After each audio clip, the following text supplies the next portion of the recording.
Get my mic on. Happy Father's Day. I forgot it was Father's Day weekend, so it's probably just gonna be me, which is all good. Sketch me on the replay. Let's see. Shout out to Kev Tech. I was commenting on some of his stuff. We had a picture of his father, so it's all good. You know how we do it. Make sure I'm showing up on my phone. I'm struggling today as always. Okay. Got that right. You see it. Talking about AWS. Most of y'all know getting my certs, just concentrating on that. I should have did that 5 years ago. But we're gonna talk about Beanstalk. Um, One of their deployment tools for test and production. And of course, we DevSecOps. We're going to talk about the security part of that and what's deficient in that and what's good about it, right? So we're going to talk about both sides of it. Sometimes it's good to learn those deployment tools, even because this shows you well architected and best practices. So that's one reason I like doing AWS Beanstalk. AWS has a ton of services and utilities for you to hopefully make your job easier or to make your job harder. I usually go with the latter of easy. So once again, I know it's Father's Day. I just decided just to stay on schedule for me. I'm old and grumpy. I like to be on schedule. So let's get it. So we're going to talk about Beanstalk. Once again, it's a deployment tool. You know how we do it. If you got any security questions or tech questions, just put them in the chat. I'll probably talk about them and pivot back. Doesn't bother me at all. For y'all who are new, I've been in the IT game for 30 years and security for about a good 15. So, and two, if I don't have a background on it or not sure, I can send you to somebody. So, uh, IT's huge. You're not going to be an expert in everything, even at my age. You gotta kind of pick and choose what you want to get into. But let's get it. AWS Beanstalk, Security DevSecOps. AWS is the future. AWS has been out for a while, but it's still probably number one DevSecOps. Let's get it. So that's it. So when you talk about the development part, build, code, test, then the monitoring part of it. Monitor, operate, and deploy, release and tech. And off top of that, we always need security, right? Especially in this day and age of hackers, nation states, kiddies, insiders. Somebody's getting hacked every week, it seems like. So you got to put some security on top of that. So we are going to throw our DevSecOps in there. DevSecOps, the practice, it's a trifecta that connects the three different disciplines. You just saw them in there: development, security, and operations. The goal is to seamlessly integrate security into your continuous integration and continuous development pipeline in both pre-production and production. Let's take a look, and it roles is playing delivering better and more secure software, right? So we're talking about the deployment. How do you deploy it in test? How do you deploy it in development? And AWS, what is a well-architected and security environment, right? So that's what we're going to talk about, some of the deficiency. Oh, there she is. What's up, Erica? Glad you can join me. Um, How we can deliver that and make that more secure. So the standard pipeline, AWS pipeline, they got source, build, test. They got AWS deploy, build, right, to make that easier. So once again, we're going to put security on that. We're going to talk about the deployment of that in production and then staging. What tool they recommend you to do that. What's up, Fridge? What's up, Savage Scientist? I see you putting in work, man. I was in the clouds listening to you. So yeah, thanks for joining me on Father's Day. So once again, we talk about continuous integration and delivery. We're gonna talk more about the deploy, but once again, you got the pipeline, AWS code commit, AWS build, AWS deploy. So those are the three tool sets. And in the real world, not the real world, but in a lot of shops, they use GitHub, Jenkins, and Ansible, right? And this is AWS answer to that pipeline and using their services to do it, right? Once again, you got the get. We just saw code commit. Then deploy at the end, you can see the beanstalk and staging. I should have made that a little bigger. And beanstalk in production right there. So when we deploy it, we're gonna go to the beanstalk in production, and we're gonna get into it right. You got multiple data center, multiple subnets, load balancers connecting to databases, right? What is the best practices of AWS to deploy it, right? We can deploy anything, but you want to make sure it's secure, and then they call it well-architected structure for AWS. I'm northbound and southbound APIs are part of DevSecOps. I'm struggling a little bit, JM. I think yes and no. I think the architect's going to set the environment up, and the architect's going to lock it down for north and south APIs with the firewall, and Beanstalk is going to put it in that AZ. Beanstalk is going to put it in those subnets, but I think the architect is going to set that up for the DevSecOps, right? Because they got to work together, right? So when DevSecOps deploy it, it's going to make sure that the architects got your security firewalls, your security groups, your NACLs are set up.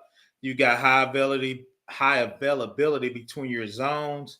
If you're using Lambda or the database, you got those in private subnets. If you're using S3 bucket, you're using an API to make sure it's using the AWS infrastructure. Because remember, AWS got their own networking strung around the world. So you can go through the internet, or you can use AWS's infrastructure, right, JM? So DevSecOps is going to sit on top of what the architect designed, right? So you got your architect, your engineering, and your DevSecOps, right? Or your DevOps that puts it in to test, QA, or production. So when I've seen it in real life, not in AWS, but when we do it on prem, the architect has all that set up. We got our 3-tier, we got our firewall, we got our Cisco, we got our, like you said, your north and south traffic, your east and west traffic, or block. But usually, JM, that's set up by your architect to for that, and DevSecOps is going to put it in that environment. Let me know if that makes sense, JM. But yeah, so it's yes and no. Like I said, the architect's going to set that up for the DevSecOps. So what is Beanstalk? It's an easy to use service. You can deploy Java, .NET, PHP, Node.js, Python, Ruby, Go. You can also use Docker. You can pick your servers, Apache, Nginx, Passenger, and IIS. I gotta look up Passenger. I don't even know what that is. I've done a lot of Apache because I've done a ton of Apache. I've done a little Nginx, a little IIS because I'm a Java guy. So the default in Java, especially in the old days, Apache and Apache Tomcat and the whole backend source of that, right? So you can simply upload your code, Elastic Beanstalk. I got to start labbing it so y'all can see it. Automatically handles deployment for capacity provisioning, load balancing. At the same time, you can retain full control over your AWS resources, your AWS applications, your underlying resources. There's no charge for Beanstalk, but you get charged, of course, of the application, what it's using. Does support JSON? I think that's a good point. I got to look that up on the fly while we talking. I thought it did. JSON is so common.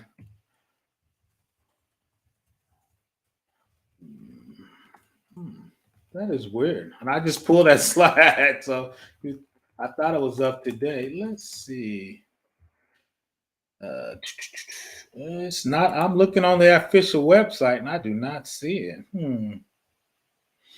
Beanstalk, Node.js. It's not on there, Jam. That's interesting. I'm about to do a little more research on that. It doesn't show on their website when I looked at it.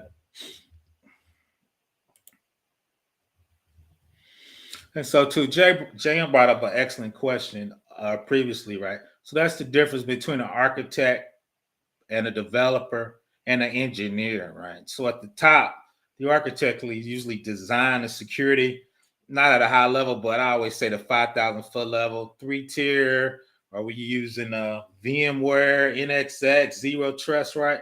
Then your developer is going to develop the code that's going to work in there. And the engineer is going to look at the individual components, like how are we locking down a particular database? How are we encrypting our Elastic network inside of AWS, right? So that's where those three jobs, if you look at the associate architect, then if you go to another one, they got the DevSecOps, which handles the pipeline. So when you get those different certs, right, those are different job and job titles or job positions inside AWS. The smaller companies, right, a lot of those are going to be smushed together. Right? When you're in a big company, you get more specialized.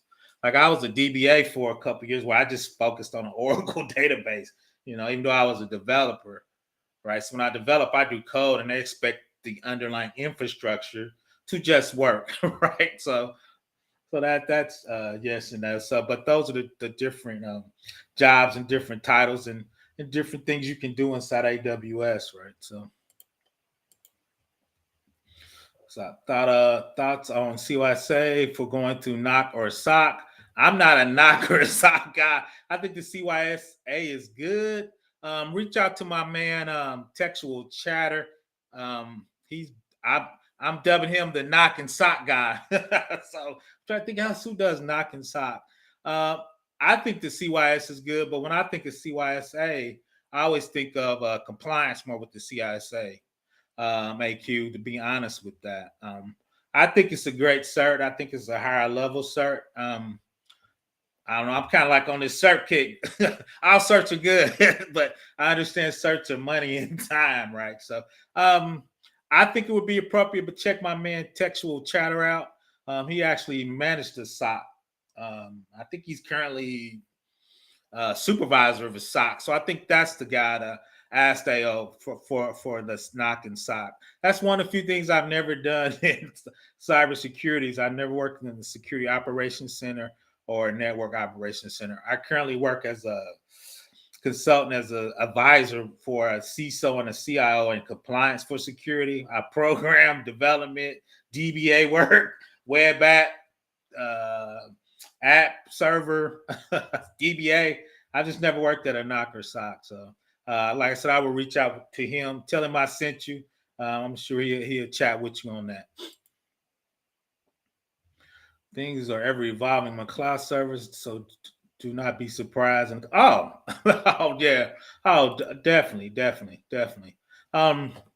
Two is you right. It's ever changing, especially AWS and now Azure. They put out so many services, right? I'm not going to say they're taking away jobs, but they're moving it up the chain, right? Like we just said here, look, with Beanstalk, all of these things are set up for you by Beanstalk. Now we're going to talk about Beanstalk. I don't think it's secure when Beanstalk set it up, but I can just put out my Java code. Shout out to Engineering Cannabis. He's in there. He can put his machine learning code out there with his PHP and other thing. And all that infrastructure is ran by AWS, right? Now we're going to talk about how do we lock it down a little tighter. How do we, configure it? But in the old days, this set right here, where I used to work at DOD, those are probably 20 jobs right there, right? Because I did the Apache server, the Tomcat server, language interpreter, operating system. We had our OS guys, our Linux guys, they would build it up and set up the host. Then the networking guys, right? AWS is doing all that for you. Right now, once again, we're going to talk about it. It's not locked down like it should be. Most people know here I used to work for DOD and I work for a large state client, so I do federal compliance. So the feds want you to do the security at a certain level, right? So how the kids say that's how I get the bag, because I do federal big boy security. So and we're gonna walk through that, right? So salute to my man. I always support me. One of my day one, that's when I was trying. How do cybersecurity keep up with new tech, new system, new tech in mind? And spend 2 days. Oh, same way, engineering Canada. I was labbing this morning. How do you keep up? Like my man talked about, I've just got 4 AWS certifications in the last 3 months, trying to, make sure I understand the intricacies of AWS, right? Studying. I shout out to Dewan. I try to lab every day. I was setting up a 3-tier architecture right when I came online, and I couldn't figure out where was my public IP address so I could get it from the internet. So, right. So, like you said, I'm reading every day. I lab every day. You got to study. I'm 53 and I'm still studying, still grinding. I got another 10 years before I slide off in the sunset, right? So that's it, right? You said engineering cannabis. You already know it's rhetorical. You got to stay on top of them, and it never stops. It won't stop. P Diddy in the 80s. Is Beanstalk like a platform as a service through AWS? Yes, JM, it's like a service. If you Google it, you click on it, you put your Java code or your PHP code, and you upload it. And if you don't have your environment set up, it'll set up your environment for you, right? And what they believe is a light best practice. So yeah, it's a service for deploying into production or test. And we'll talk about it a little more. I got some slides. We're going to drill down into that.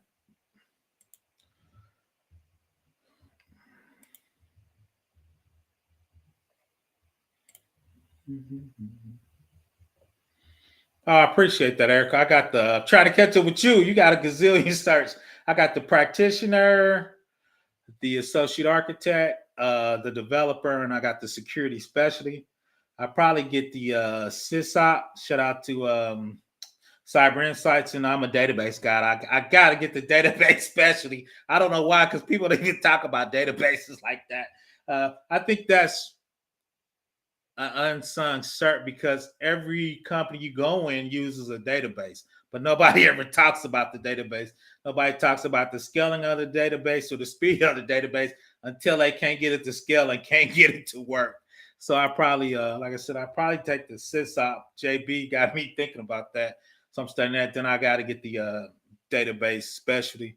Then then I'm just gonna lab every day, get my skills up, test, working out with the women in Linux. She's Ansible. I'm Cloud Formation, so hopefully do some joint stuff with her because we all know automation is the future, right? How can I take this environment in Beanstalk, put it in Cloud Formation, hit a button, and it deploys all of that, right? And if I need to deploy it in another region with the same stack, I hit a button. Because when you do stuff manually, right, you can make human error. When you get it in automation, that's where you want to be, right? So when you can automate stuff, right, you can do the job of 5 people because you just running scripts, you know your best practices. You're using Beanstalk. We just looked at the pipeline, code deploy, code build, right?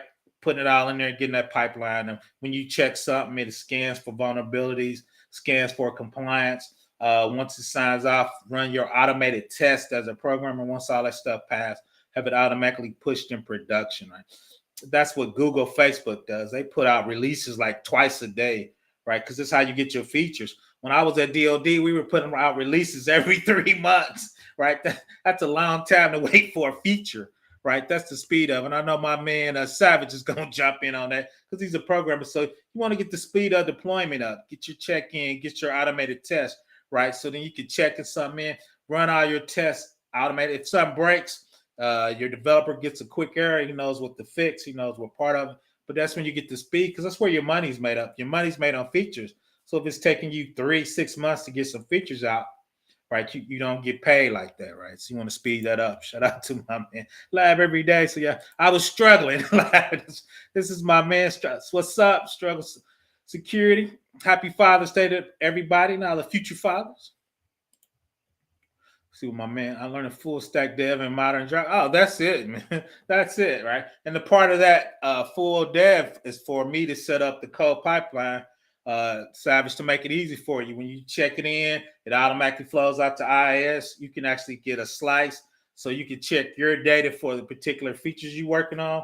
Once you get that working right, we're going to roll that up into QA and test, get all our automated script running, right? So we can get it out there. But I'm an old guy. I remember that stuff used to take 3 months, man. So, yeah, that's what I learned, JSP. I'm still doing JSP because I'm on the Java side. But nah, that's it. So you're welcome. So yeah, so and 2 is we're going to step through here and talk about 2 well architecture in development and production, right? Make sure Elastic Beanstalk is using what the architect designed as best practice, right? So, and out the box, it doesn't do that. So, once again, like my man was Savage Scientist would say, he's gonna put his code in here. Excellent programmer, you know.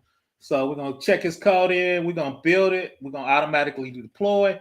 We're going to deploy it to Beanstalk. Beanstalk is going to spin up our EC2s, or shout out to Savage, spin up our Windows boxes with our IIS servers, with our SQL Server in the background.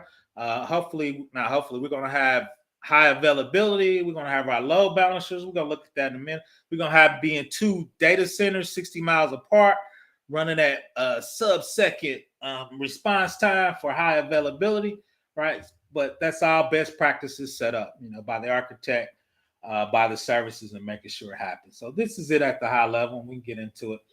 Elastic Beanstalks available. This was talking about Ruby, MySQL database, right? That could be anything.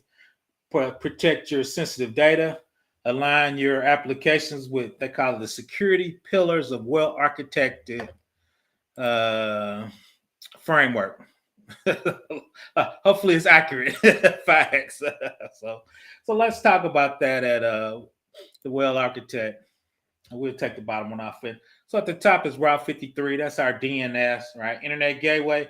This helps out. These are 2 different data centers, right? You see those boxes? That's one data center. So I'm in the Ohio region. So I got a 2A and a 2B. Those are different data centers. Internet, connectivity to the internet. HTTPS from our internet to our application load balancer. We want that encrypted, right? We want to make sure they're encrypted. At the top is our public subnets. Right now we got NAT gateways.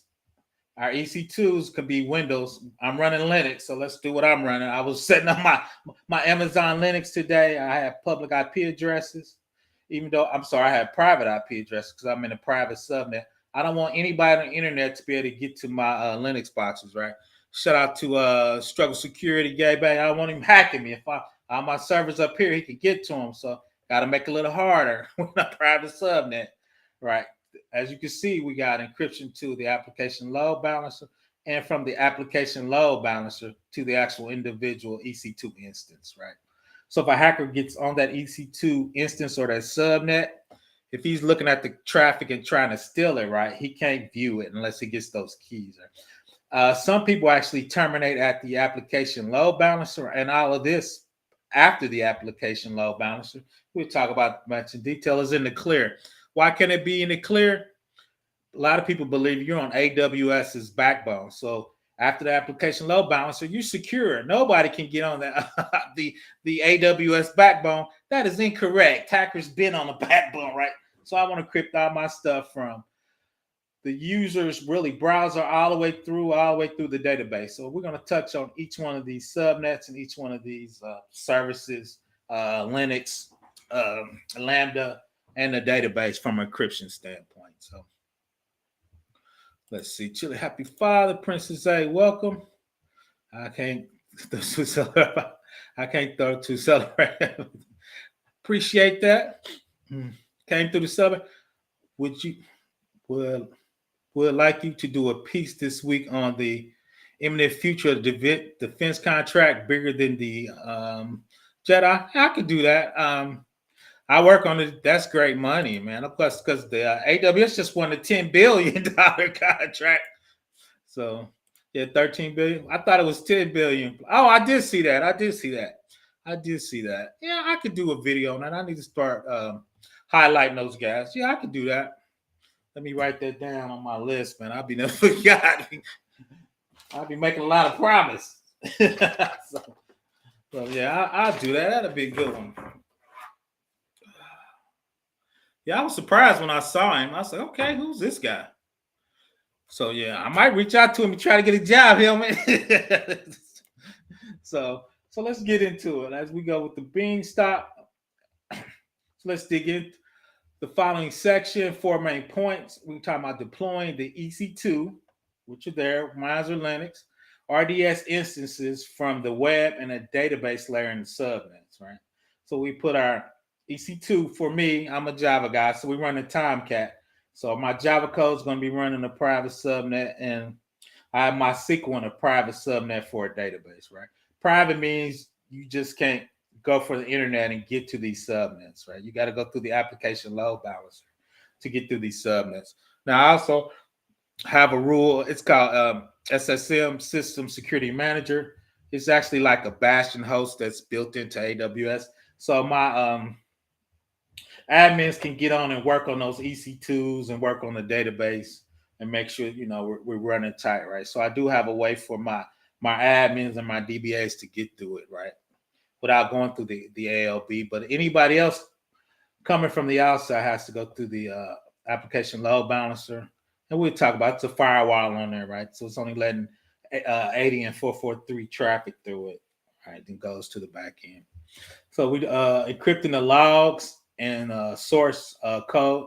So at the top you see the S3 bucket. So anything in there is encrypted, right? So somebody comes through and steals the blocks off our S3 bucket, right? It's a file system. They stole those blocks are going to be encrypted, right? So that's why I'm encrypting the RDS instance and its standby replica. So you see down there the blocks are encrypted in the MySQL database. Once again, if somebody went down there and started viewing the blocks on that server, right? That actually server is controlled by Amazon, but that doesn't mean anything. Hackers have been on their back end. Yeah. So anything on here, if anybody steals the blocks or steals the tapes or steals the snapshot, right? All that stuff is encrypted at rest, right? So we want to make sure we're using encryption. Everybody knows anything in the government, it all has to be hopefully HTTPS and locking it down. Everything in transit and at rest needs to be encrypted, right? So that's kind of at a high level. And I'm going to take this and build onto it. And we're going to talk about zero trust sometime next week or next Sunday. So how does this fall into zero trust? Like, I think, Jam, how do you control your east and west traffic, right? That's what's part of the zero trust architecture. Why is this zero trust? And why, once again, why it's a security pillar? And I believe it could pass zero trust, right? So in strengthening your Beanstalk applications, once again, well-architected security pillar, we protecting our networks. We just kind of walk through it at a high level. Any data at risk, data in transit. A lot of people, most things can't do data in memory, right? The only database I know protects your data in memory while encrypting it is Oracle, right? So I need to do a little more research. I've done Oracle forever, so I kind of intimately familiar with that old database. So it's one of the things where your data's in memory. If somebody actually came out and did a dump of it, they're only going to see about 2 or 3 lines, because as soon as it encrypts your data to use it in memory, once it knows it's send it to your app or send it to where you need to send it, it actually encrypts that piece of memory, right? So that's one of the few databases to do it. But usually we're trying to start off with the first, really the middle two, data at rest and data in transit, right? Most people struggle with that. Let's see, who did I pin in memory by accident? Let's see, okay. I'm not going to split hairs. We can split 3 billion. They say that you get to. Nah, that's true. That is true. I'm the real world. Does DoD has lease lines to connect those data centers? Their data centers they own are lease lines. That's why they're actually moving to AWS data center. AWS backbone is actually owned by them. They do lease lines to all the major ISPs like Verizon. So, like you said, you have a lease line, you lease it to Verizon and actually at Verizon's data centers around the world. AWS has racks. So you put your rack in Verizon, AWS's rack is right there, right? So then once you get on AWS's rack, it's their own backbone that they control, that they bought the fiber or dug the fiber up themselves. So the DoD data centers are definitely lease lines because they don't own their own fiber. AWS owns a ton of fiber around the planet.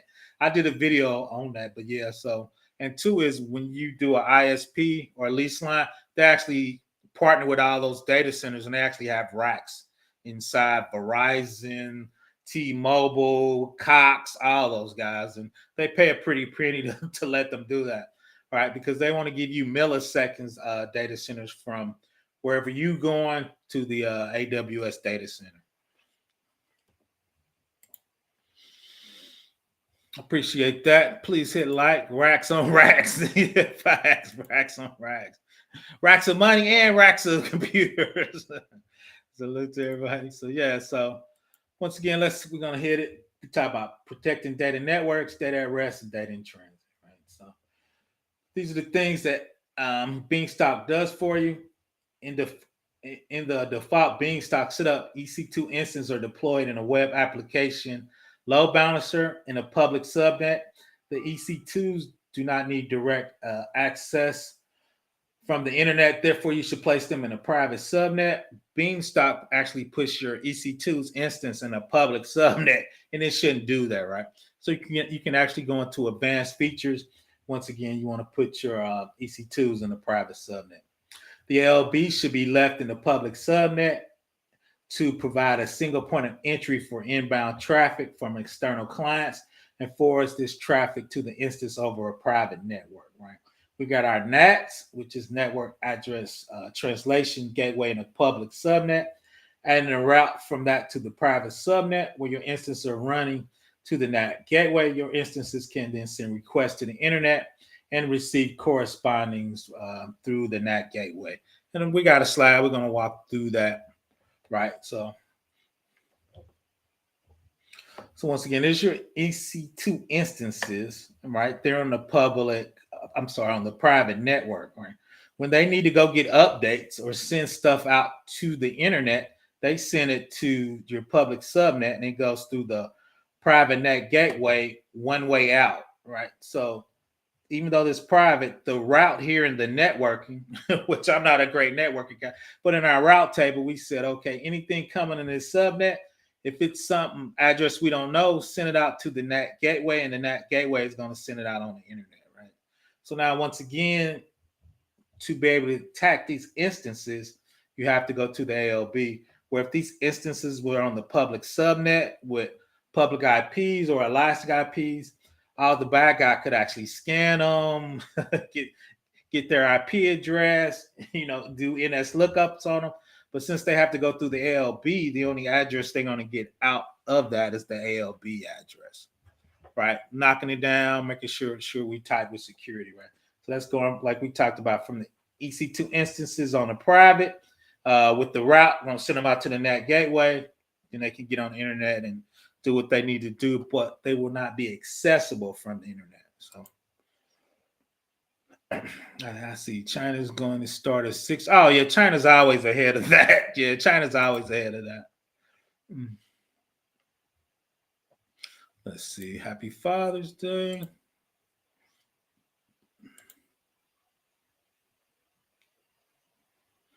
Let's do 2. Yeah. Technology never stops. Let's see. A multi-cloud fluent is kind of crazy how the concept of private and public private subnets are a bit oh yeah, I've done a little looking in Azure. They can't, like, that is true. How they actually set those up is a little difference between AWS and Azure.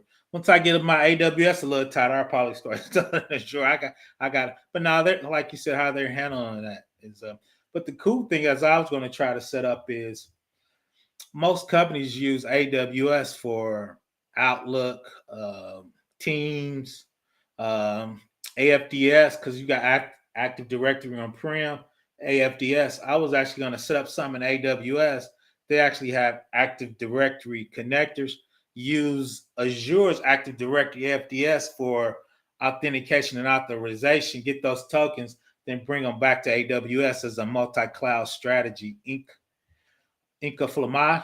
I know I'm messing your name up. So from that's I've been thinking about multi-cloud, but I'm like, let me step back. I need to get a little better with AWS before I start talking about hooking Azure and AWS together. Once again, both of those are big dogs, make a lot of money. AWS had a 10-year lead, but Azure is eating that up, right? A lot of people get upset because AWS is in competition with a lot of categories, and a lot of people don't want to pay AWS if they're competing with them. If I'm Netflix, I don't want to pay AWS because they got Prime. So I'm paying you to compete against me, right? So a lot of bigger companies are actually going to Azure. And shout out to Azure. When he first did it, he's the president now. He had Azure had a ton of Linux and still has a lot of Linux. He just didn't sit on the AWS part of that. So shout out to him. So Does it use an outside global or inside local to prevent the IP address from sending it to the receiving host? Does it use outside global, inside? Actually, you can set up both ways, JM. I try to use inside local, like I said, because once you send an outside global, I always consider that the network, even though I could send it off of AWS's network.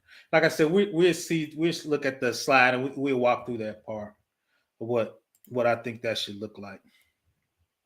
That is so true. Was shocked that they have plugged it from Azure into Azure. Yeah, because they both understand that big companies, especially government companies, they're gonna have a multi-cloud strategy because they don't want to put all their eggs in one basket. So when I was looking up some higher level documents, shout out to engineering cannabis, I was reading about multi-cloud, how somebody was taking AFDS because it was on their prem. It was syncing from their Active Directory on-prem to Azure in the cloud to get all their OUs, their roles and permissions. So somebody took AWS, which they have their Active Directory connectors. So instead of connecting them to their on-prem, they connected them to Azure. Then they get their users' roles and privileges out of Azure's AFDS, and they use that for authentication, get their token, so they know they're being authenticated, and they use that for getting onto the for getting on the AWS. I thought that was deep. I thought that was deep. Kind of strong too. Looks like they're in the chat for Azure. That is true. Oracle, what Oracle did is kind of what Azure did is, or people don't realize Oracle probably owns 200 or 300 big products, like from accounting. Oracle Enterprise ERP was huge, so they put that in their cloud and they just made that a service, right? So instead of you buying all those licenses and setting it up and getting off those ERPs, I worked on one for a little bit. It's hard because your whole company is using each one of those modules in ERP. So Oracle made it a little easier for you to use the ERP in their cloud, right? I think people are going to get off of it, but Oracle has a ton of products. They bought a couple big accounting products, right, and put them in the cloud. So they're offering it as a service. So like he was talking about, I think that's when the multi-cloud's going to come in.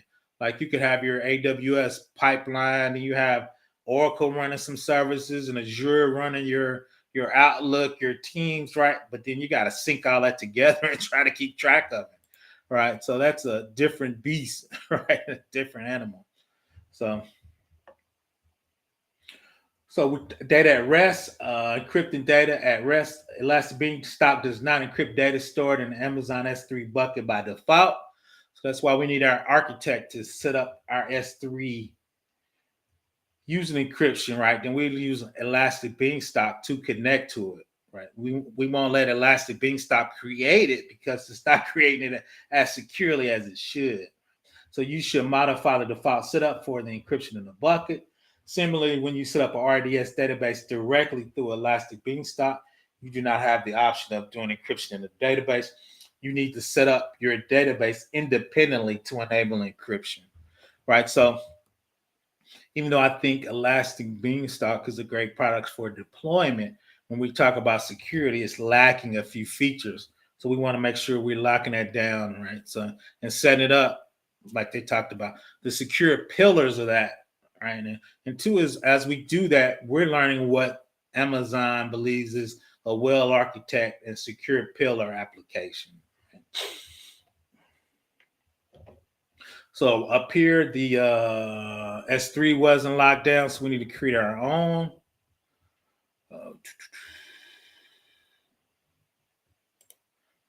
Take me out. Here, the CloudWatch is not encrypted at rest for the logs, and the database and replication wasn't encrypted, right? So we're not going to create that in Elastic Beanstalk. We're going to create it, like you said, independently. Have encryption at rest.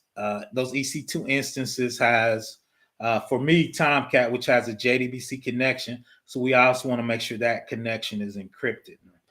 All right, so those are the things. Once again, we know Elastic Beanstalk is not set up out the box correctly, right? So those are the things we need to harden. Now on transit, put me to the side again. web traffic sent between your client and the application load balancer over the internet should be HTTPS rather than HTTP, right? 443 rather than 80. HTTPS protocol creates an encryption connection through TLS between the client and the server before sending it into any web traffic. The default setup, once again, for Beanstalk is HTTP, right? We know that's not secure, so we know we need to tighten that up a little bit. So the choice to use HTTPS and how to enable it sits with the user. Setting up the HTTPS can be done with SSL TLS using server certificates, which you manage inside AWS. AWS gives you everything. You can use AWS Certificate Manager. We're going to do a video of that talking explicitly about which certs to use, KMS. Do you want to do encryption at the load balancer all the way through the EC2, right? All the way through the database. The LB supports TLS termination, which means that it takes care of the encryption at AWS. That's what we're talking to. So, which I'm not with. Right, so we can have encryption stop at the ALB, right? Then the rest of this line 4 won't be encrypted, but they believe you're secure because you're actually on the AWS backbone, right? I believe hackers get on the backbone. Like, shout out to Struggle Security. He has those skills. So if he gets on the backbone, I still want all my traffic encrypted, right? So he won't be able to read it, right? So that's what they're talking about. Are we going to encrypt from here to here, right? That's called terminating at the load balance, or are you going to send it all the way through? 2 is let's be shout out to my man in there. We know when you do encryption, it's a cost for you to do encryption, right? So if I'm doing encryption and cybersecurity says for some reason his stuff's running a little slower, right? We got to be able to do a performance attack to see how much is that encryption going to slow down traffic, right? Slow down business. Right? From what I've seen, it's 5% at the most, right? Especially now, networks are faster, SSD, even some of the bigger EC2s are actually having a separate encryption CPU to handle just encryption, right? So you can offload it off your CPU and just have its own chip to handle encryption, right? So that's one thing you got to think of, because you're adding encryption all the way through the web server, app server, and all the way through the database, right? So there's a slight cost for that, right? Happy Father's Day. I appreciate it. I appreciate it. So, so yeah, that's what they were talking about. So, and we're going to talk about, but yeah, we want to have encryption for my part all the way through everything, traffic in transit and everything at rest. So if a bad guy gets in there, he's got to break in and get to the encryption keys, right, to be able to read data, right? So now security onion or multi layers of security, right? We got encryption at rest, encryption at transit, encryption in memory, right? And we're talking about how you log on, MFA, right? So all that adds up to multiple levels of security. So implementing using Beanstalk, the recommended best practices. We talked a lot about these already. Create your own VPC with public and private subnets. That's what JM was talking about. That's what your architect's going to do to make sure we're good. Create a highly available Elastic Beanstalk application. Developer's going to do that. And once again, the architecture is going to make sure we're between 2 or 3 data centers. We got a load balancer. If one data center goes down or we have problems, it automatically rolls over to the other one. Modify the configuration to deploy instances in a private subnet. We've been looking at the EC2s in the private subnet. Remember, Beanstalk's going to build them in a public subnet. That's a no-no. Encrypt the logs and source code. We were talking about the S3 bucket. We talked about the RDS being done outside of Beanstalk, so you can have encryption in there. You don't get that with Beanstalk out the rest. And we're going to set up encryption in transit by using HTTPS protocol through your whole architecture and your whole development environment, right? So once again, all that encrypted, all that's at rest. Right there, we see the EC2s in the private subnet. When they need to communicate, the route's going to send them to the NAT gateway, and the NAT gateway is going to send the information out to the public subnet. When hackers come in, they scan. The only IP they should get is the ALB IP and the DNS, right, coming from the application load balancer. And two, you got to remember too, all this is an auto scaling group, meaning when we get a lot of traffic, we can have 5 EC2s. At night, we're going to go down to 1, right? And 2 is we're going to save money that way. So even if they got an IP address, probably by midnight, that might be gone, because when we get less traffic, right, we're going to terminate those EC2 instances, leave one up, and save money. So let's see. Encryption and decryption, also known as cryptography algorithm. That is correct.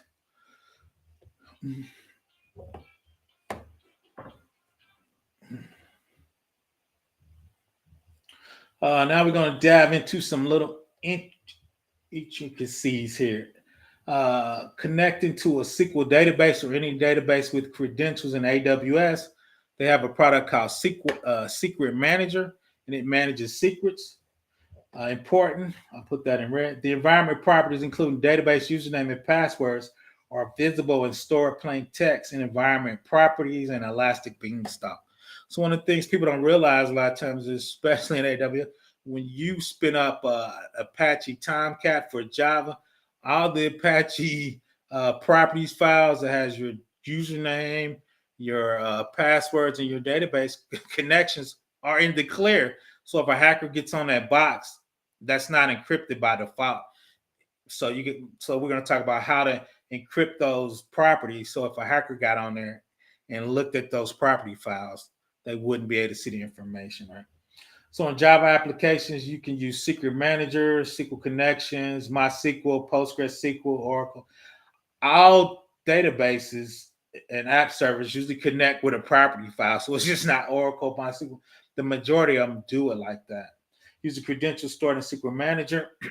Each driver wraps the JDBC, so you can use JDBC calls to your database. However, instead of passing username and password to connection, you provide an ID of secrets. The drivers call Secret Manager to retrieve the value, the credentials, and the database connections, right? So that's it in things. So in Java, once again, when you look at this file on Tomcat, your secret ID URL will be there, your username and your password info will be in the clear, right?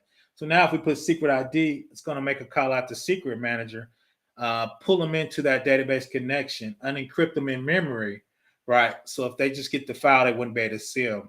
They would need to get in memory and try to dump the memory, do a TCP dump to try to get the traffic or something. But once again, multiple layers of security. So if you're using ASP, C#, most of them have those property files. We want to make sure we get those in Secret Manager and that they're secure in Secret Manager and encrypted. Then when it calls it and the JDBC needs that information, it gets pulled in, ran, and all that gets taken care of and locked down.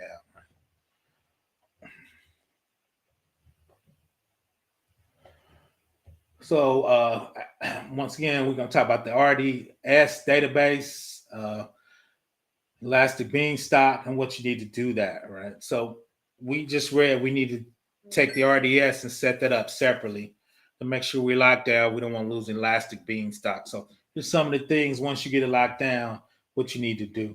So in the RDS console, you're going to create an RDS database. You're going to scroll to security groups. In security groups, they're going to have a CIDR and an IP. So inbound traffic, what you're saying is, I'm going to go there real quick. The traffic coming from your EC2s here, connected to your database, that's the only traffic we're letting connect to the database, right? So whatever these EC2s subnet is, right, that's the only thing we're going to let make a call to this, right? And it's got to be in this AS scaling group on top of that. So if somebody actually hacked and got on a subnet, right, if they're not in this proper security group, even if they make a call to the RDS, they wouldn't be able to connect, right? So let's read a little more. So we're going to get the CIDR IP range, right? And under inbound rules, we're going to select that and Put that in inbound rules. Then under source, make sure the custom is select and search for the box and select the security group associated with your Elastic Beanstalk auto scaling group. So that auto scaling group, right, is also a security group. So once again, only things in that auto scaling group can connect to your RDS. Right. So once again, so somebody hacked and spun up something on your private subnet. If they're not in that security group for the auto scaling group, they would not be able to connect. Right. So we're controlling our source and our destination traffic about what and which IPs can connect. And on top of that, all that traffic is encrypted. Right. So important security best practices, you should allow traffic to your RDS database from your instances only. Therefore, make sure the security group traffic allows traffic only from the auto scaling group security group and that there's no additional entries. So once again, the only thing we let connect to our database from this VPC to get to here is coming from that. So if a hacker came through and set up something on a public and just try to get to our RDS, they will be blocked, right? Because they're not in the security group for the instances, right? Too. So if that happens, too, if somebody try to connect from the public there, even if you block them, you should have a email go to your security group. That shouldn't be happening. Either that's a hacker or somebody setting something up, right? So you should go dig in and figure out, what's happening. Then the deployment part of Beanstalk is cool. Is you can have multiple deployments inside your Beanstalk. Like your first one header, if it's coming from this URL, right? Monolith dev myapp.com in the color or myapp.com. You can send it to this Python VPC. You can send it to a Ruby VPC, right? Or if it's my app, you can send it back to there. And then two, if it's something that it doesn't recognize, you can send it to a 503 or 404, not known. But you can run multiple devices on one ALB in the same VPC, or you can have the ALB send it to different data centers within inside that region, right? So that's the one cool thing is. And two is a lot of times, especially in development, one of these are going to be tests, one of these are going to be QA, one of these in the old time we used to call them model office. That means it was just a full copy of production, right? So you want to test it and make sure everything is running right. So you can have multiple developments off one ALB, and the order of priority matters, right? When it comes in. Thank God, $3 are not left out of I hate this. Yeah, true. I'm glad they did that, right? Because if you making it public, you got to go through a lot of stuff to make your data, even for a static website, which is good because a lot of people were getting hacked that way. Long story short, if you didn't know, probably 3 or 4 years ago, the default setting for a S3 bucket would get you hacked easily. So AWS locked it down, and you got to go through a lot of steps to make it available on the public and make it available for a website. A lot of people were leaving it open, and people on the internet could just go in and steal stuff. So he's correct.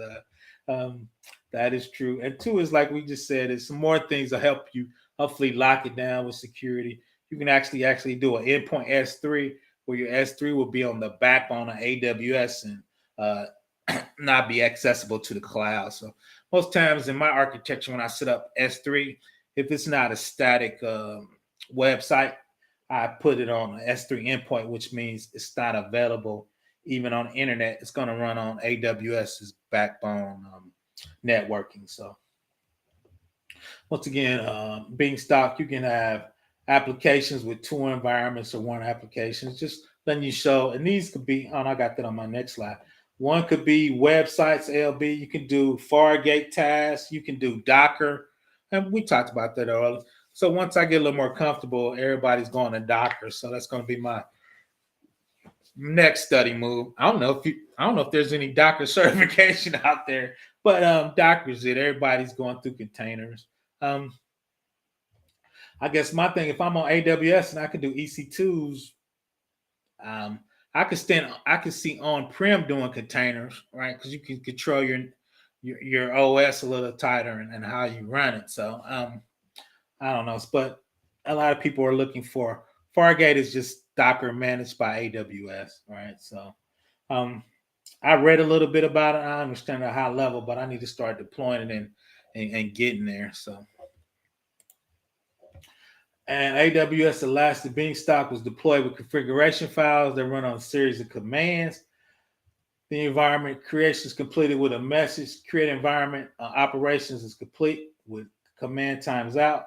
Oh, this is this is one of my tests I took on one of my exams. They were talking about if you get the error, the operation complete, but the commands times out. There's actually a switch. When you run a command, sometimes on Beanstalk or you start configuring EC2s or even Windows, sometimes it takes a while for that environment to spin up, and depending on which environment, your timeout might be a couple minutes. I spun up an environment yesterday that took like 15 minutes, right? So I got this command timeout. So I just increased the timeout, right? So those are some of the commands, like, when you're on site, you want to just kind of have those in your back pocket, right? So you can move forward. Once again, for me, I think Beanstalk would be an interim step. I like it. Definitely probably would use it for dev and test. Production, I want to be in cloud formation with the templates, right? So you can build them. The interesting thing is Elastic Beanstalk uses cloud formation underneath the hood to spin up its environment. So when you say you want it on this subnet and or in this environment and this many ASGs, I'm sorry, auto scaling group, all that's done in cloud formation behind the stuff. But you got to remember, Beanstalk is just going to do your environment. Right? It's not going to spin up the S3 bucket for you. Right? Then we just said we need to do the database separate from Beanstalk, right? So if you have cloud formation, use Beanstalk, then have cloud formation do the S3 bucket, your Lambda, your database, right? On top of that, then you could have a fully automated script to deploy everything you need in your environment, right? So that's where you want to get to. Let's see. I may take you through. It's really interesting, those two. So let's see. I think we're almost done. So that's all. Let me drop the link. That's all I had. Like I said, I want to just, to be honest, I forgot today was Father's Day. I was just out here doing me. So said I'll talk to my son. So I'll probably roll over there. I always make him cook. He's an excellent cook. So I'll see what he's cooking up, even though I keep saying my ass needs to go on a diet. But once again, let's walk through it. That's it. Cloud 53 is the DNS, HTTPS. We got the Internet Gateway, right? The Internet Gateway is for the VPC, all right? So it's not for the availability zone. The availability zones in the VPC. So you got 3 data centers, right? They're going to talk to the same Internet Gateway. Coming from there, HTTPS, we always wanted traffic from the browser to the application load balancer. Nothing in the public subnet but the NAT gateways, right? So all the EC2s, Windows stuff, Lambda is going to be in our private subnets. To get through there, once again, you got to go through the ALB. All that traffic is encrypted from the application load balancer to your EC2, right? Then we just talked about the EC2 connecting to your database, Java, C#, right? JDBC, ASP.NET, right? We looked at how to secure those credentials, right? Once you make the call, that should be encrypted. Your database is encrypted at rest, right? We talked about putting your security groups around your database to make sure only your EC2s or your windows inside your auto scaling group can connect to your database, right? And we're going to elaborate on that in zero trust, right? We're controlling the east and west traffic, north and south, and what can talk to what, right? Talked about the Amazon S3 not opening up to the internet. And 2 is if I do an S3 endpoint, all this traffic in the red is going to be on AWS's backbone, right? To lock that down, to make sure traffic is not going over internet. Once again, your logs should be locked down and encrypted at rest true. Let's see. And that's kind of it. I just wanted to touch on well-architected environment used by Elastic Beanstalk. And like I said, the next level is doing cloud formation. So we're doing dev, and also we can get the S3, the RDS, and log watch all set up securely into that. Let's see. One more thing to tell. Let's see. Oh yeah, start from the foundations. Lab every day. That's what I was doing. I was spinning up EC2s. I was doing it all from the consoles, right?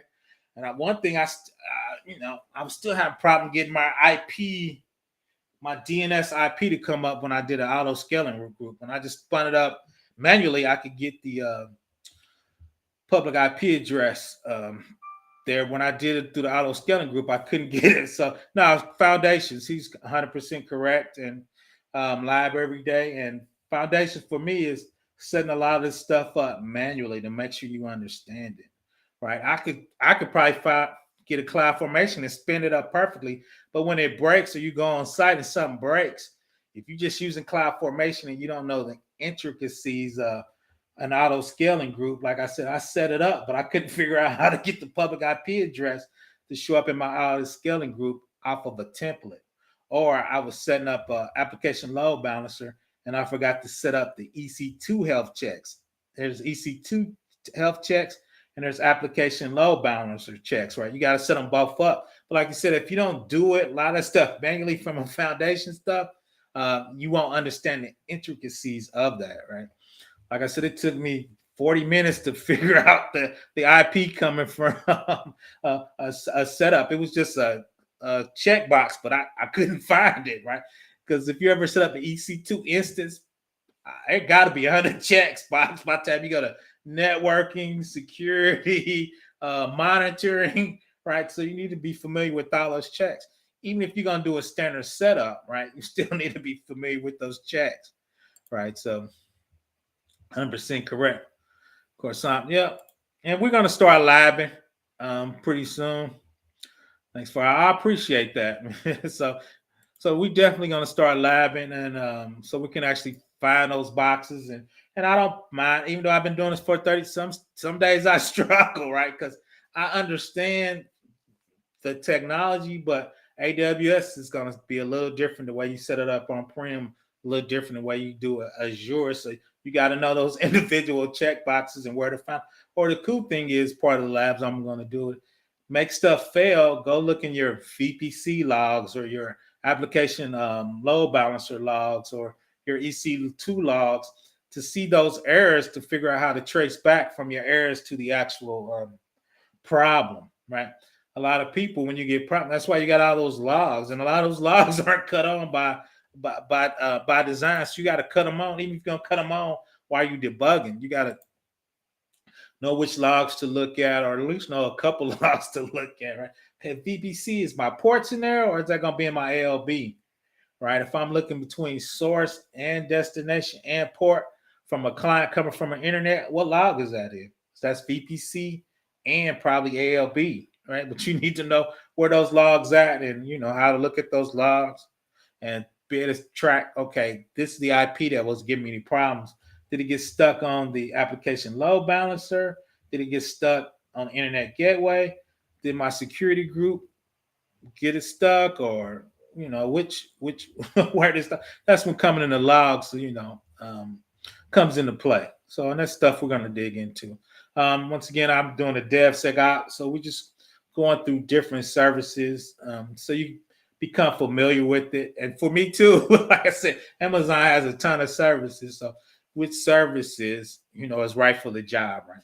You can hammer a nail with a screwdriver, right? Not the right tool for the right job. So we want to make sure we kind of using the right tool for kind of the right job, right? And two is there's a lot of ways to skin a cat or a problem, but I want you to have a plethora of services you can use that you have a decent understanding to solve a problem. That's one thing we're going to do too, is kind of start solving a problem, right? Shout out to my man B2B. If you got a flat file and you need to get into the database, how would you do that? What service would you do that? What's the best way to do that? And what's the best way to be secure doing that? So that's pretty much it. I want everybody to have a happy Father's Day. Reach out if you need anything, professorblackops@gmail.com. Give me a couple days to answer. It took me 4 days this week. I got to do a better job. I was busy. One of my contracts is rolling off, and so I got to find my next gig. Like I said, my company's searching for a project for me. But if they don't find a project, they're gonna fire me. I understand this game. A contract PBO, no contract, no PBO, right? So I was at this contract for 10 years. Shout out to them. They gave me a job offer. It just wasn't at the quite dollar amount I needed. So I'm gonna go out in the real world and do some AWS. Oh, cool. Get on that Azure, man. Shout out to Helmet jumped in that. That's what you do. Facts. I'm about to get back on this my AWS. Get back in there and finish setting up my I'm setting up my 2-tier and just trying to figure out how to get that public IP off of my auto scaling group. I think I figured it out. I just got to test. I'm out once again. Y'all see me. I need to put out more content. Like I said, I've been busy taking certs and stuff, so that's why I slacked off on my content. But I'm always 99% gonna be here Sunday at 3. So we're gonna make it happen. Once again, Professor Black Ops, keep grinding. It's out there for you. Black Heights, Struggle Security, Textual Chatter. So everybody know Cav Tech. I don't even know how to say his name. Most of my people came from Cav Tech, so shout out to him. But no, that's it. That's all I got, man. Like I said, peace to everyone. Have a happy Father's Day. Monday's almost here. I'm tired already. I got to shake it off, man. Have a great rest of your weekend. Reach out to me if you need anything, man. Fresh Black Ops, man.